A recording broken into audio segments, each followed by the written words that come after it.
You're listening to Side by Side with Kathy Wilson. Episode 15, To Market to Market. Ralph and I were seated at the breakfast table preparing for a busy day. As Ralph put it, we were not going to sit around and sip our caffeine all morning. He informed me that lawn needed to be mowed, and he wanted to change the oil in the car. He handed me one half of a banana to slice on my Cheerios.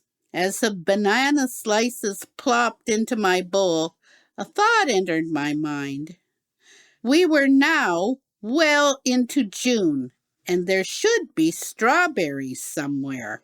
Not those pale imports from foreign parts, but our own sweet, luscious, and red berries freshly grown in Niagara. They ought to be decorating my bowl this very instant. Ralph, have you noticed any local strawberries yet? I would just be so delighted to have some on my cereal this morning. Ralph was looking at the newspaper as he made short work of his breakfast. I brought the coffee pot to the table and repeated my question. Strawberries? No, I haven't noticed any yet. I would certainly get some if I had seen any. I think Hickory and I will take a bus to the farmer's market uptown and see if there are any ready yet. What are you intending to put them in if you buy some? How many would you get? Ralph always considered details and needed to know exactly what was going to happen. I, on the other hand, made decisions on the spot. So, when you combine the two methods, there are some interesting results. I'll take that wicker basket we bought in Granada. It holds a lot. I'm sure I could fit 2 quarts of strawberries into it with no difficulty at all. Then the inevitable query. Have you got enough money? Yes, unless they cost more than $20 a quart. I will be just fine. I think we could use some more cheese as well. I sipped my coffee and awaited the next of Ralph's concerns. It didn't take long. How is Hickory at getting on a bus? Those steps are pretty high. You may have to lift her. No, she is just great getting on buses. One leap and she's there. I take far more time than she does, but we both do fine. Merritt Street was busy this morning, with traffic speeding along in both directions. Good news, Hickory. We don't have to cross the street because we are going uptown. All we have to do is wait for the bus at the bus stop and get on.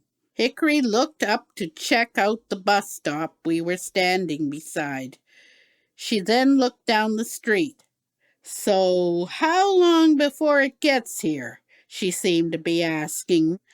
One thing I have learned about my girl. She does not like to wait. Whether it is a line at the grocery store or waiting while I decide if I want to purchase a pair of black lace panties, her patience is in short supply. Those panties are part of another story, but you get the idea. Like young people, young dogs live in the moment. It wasn't a long wait. Hick had changed her sitting position only twice. She bounded onto the bus and greeted our driver. Hello there, are you going to drive this morning? This was a legitimate question from the driver, as she was practically in his lap. Good morning, please excuse this canine intruder. She really likes good-looking guys. He laughed at my remark and wished that all the riders were as friendly. Where do you two want to get off? We're going all the way uptown, so we'll just get off at the terminal. The market square was only a block from there. This was no kind of a walk for the cat and dog team, much too short. Once we arrived at the bus terminal, Hickory handled 2 street crossings with no hesitation. Before I realized it, we were at the market square, and my junior partner's nose was sniffing in endless appreciation of all the different smells around her. It was a simple matter to locate the man with all the cheeses. I bought a large wedge of extra old cheddar. In this situation, both my nose as well as Hickory's was sniffing in its pungent aroma. This alone was worth the trip to market. And if there were strawberries too, then we were lucky indeed. My mind was focused on the strawberry question when we met this woman walking towards us. "Excuse me, but your dog is carrying something in her mouth. Were you aware of this?" You can just imagine what was coming into my mind.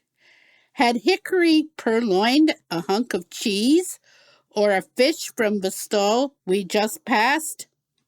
Swallowing my dread, I replied to this informative woman, "No, thank you so much. I did not realize this." I set down my basket and with difficulty pried open my dog's jaws. She seemed to be saying, "Get your own goodies, cat, and leave me to mine." Hickory needed to learn a very important detail here.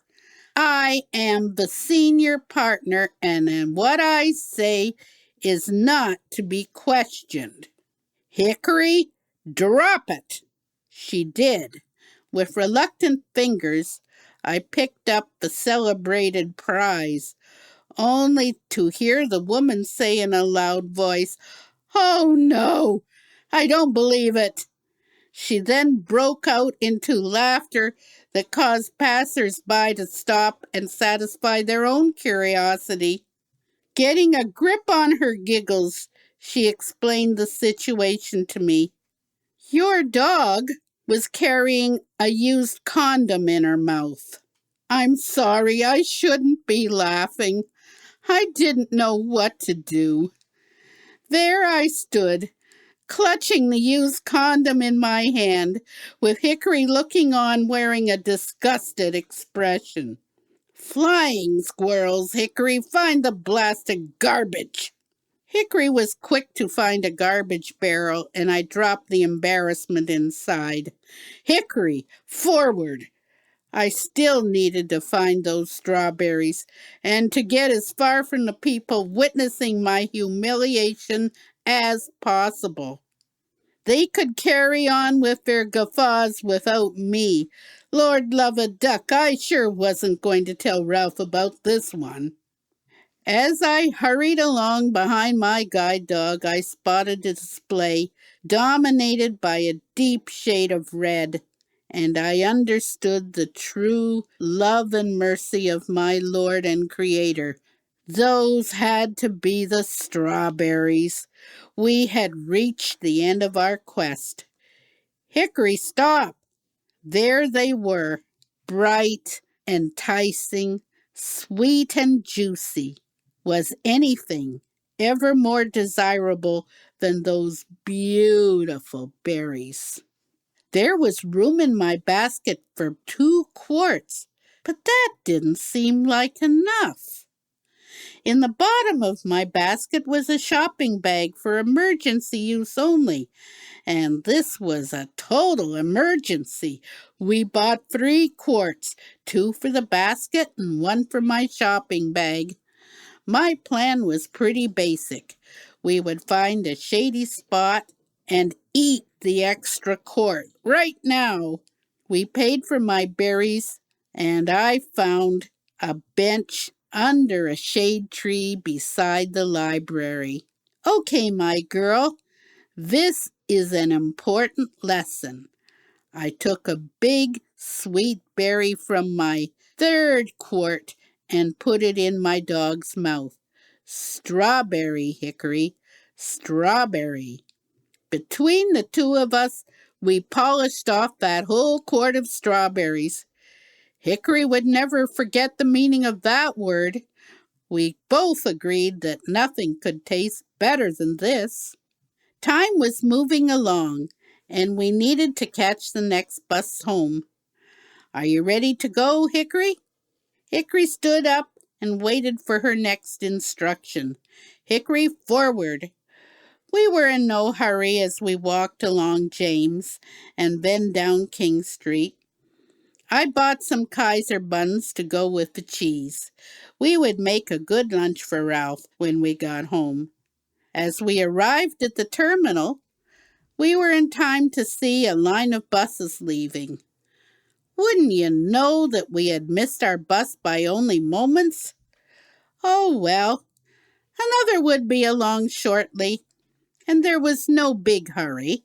Hickory found me a bench to sit on, out of the way, and I imagined how good the strawberries in my basket would taste with a bowl of ice cream.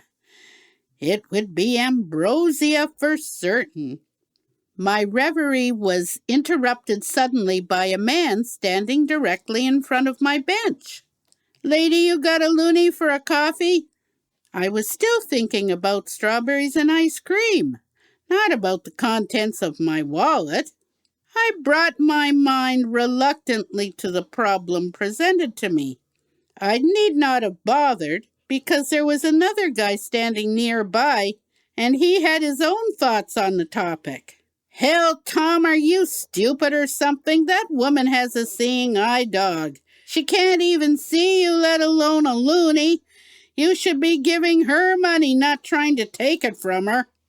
Well, it just looks like a dog to me. How was I supposed to know? His companion answered in a tone of derision. Can't you see the dog is wearing a harness? Use your eyes, idiot. He reached into his pocket and put a loonie in my hand. Sorry, lady. Have a coffee on me. Come on, Tom, before the security throws you out. I was completely stunned. That guy had just given me a loonie. Why would he do that? There is no doubt about it. Kindness happens when you least expect it. I hoped that he would have a great day and a good cup of coffee, too. When our bus entered the terminal, Hickory took me aboard. I considered my mischievous companion and felt the kindness in her gaze. Those gentle, caring paws of protection would guide me home.